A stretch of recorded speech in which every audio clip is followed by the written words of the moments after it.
Ako si Maria Clara. Ako ay kilala sa lipunan dahil sa kagandahan kong taglay at simbolo ng isang tunay na dalagang Pilipina. Mula sa kapanganakan pa lamang, ako ay nasa kamay na ni Tia Isabel na siyang nagpalaki at nag-alaga. Ako ang nag-iisang anak ni Doña Pia Alba at Kapitan Santiago. Ako ay may kasintahan na nagngangalang Crisostomo Ibarra. Nabasa ko ang iyong liham na para sa akin. Lubos ang kasiyahan ko nung nalaman kong ikaw ay babalik dito sa Pilipinas. Sana, huwag ka nang umalis pa, Ibarra. Ako si Maria Clara. Hindi ko inaasahan na ang tunay kong ama ay si Padre Damaso at hindi ang tinuturing kong ama na si Kapitan Tiago.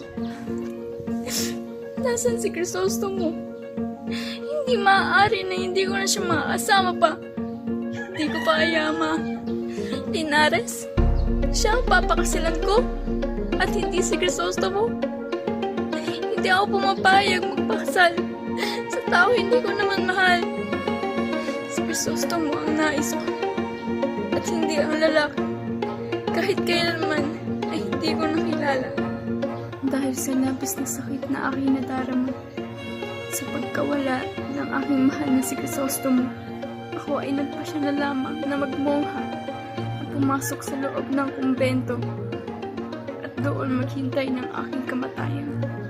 At sa wakas-wakas, ako ay natagpuan na lamang na walang buhay dahil sa labis na pangungulila